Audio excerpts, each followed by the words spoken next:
I love children's things, and if you have to ask which are my favorite collections, it might be any of the child-related collections.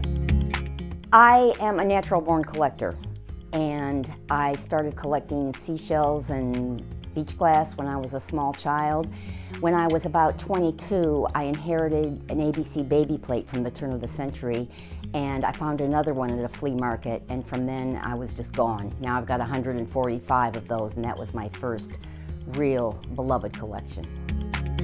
The second thing that I started collecting were the advertising fans, which were passed out by nearly every local merchant in the early 20th century, and each one of them has some advertising on the back. This one's for an ice cream parlor, and it's pretty easy to date them by the graphics. This one actually has the presidents, and it talks about who's going to be next.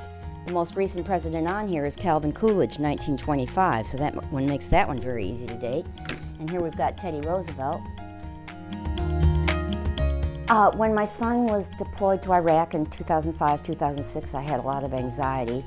And one day I saw a button bracelet at a flea market, and I thought, I can do that. In fact, I think I can do that better. And so I bought it, and the next day I dumped out into little pots my antique button collection, which was very small at the time, started sewing button bracelets, and I never stopped.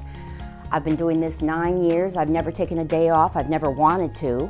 I've given away over 700 button bracelets, and as I've told people very often, each time I've given one to someone, I've been the receiver. So it's been very gratifying. That celluloid collection is all French ivory celluloid.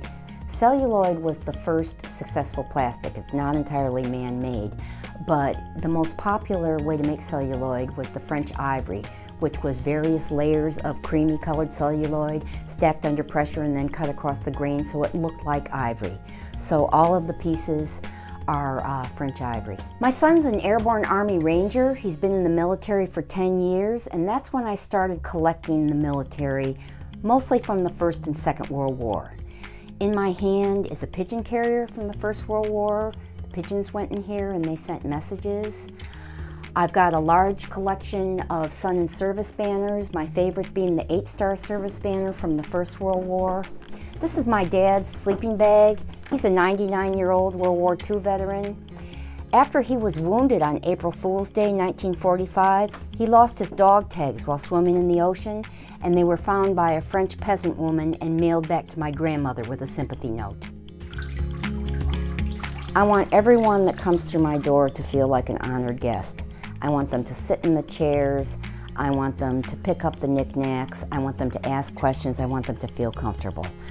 I don't want them to feel like they're imposing or they're in a museum at all. I want them to feel like they're a guest in my home.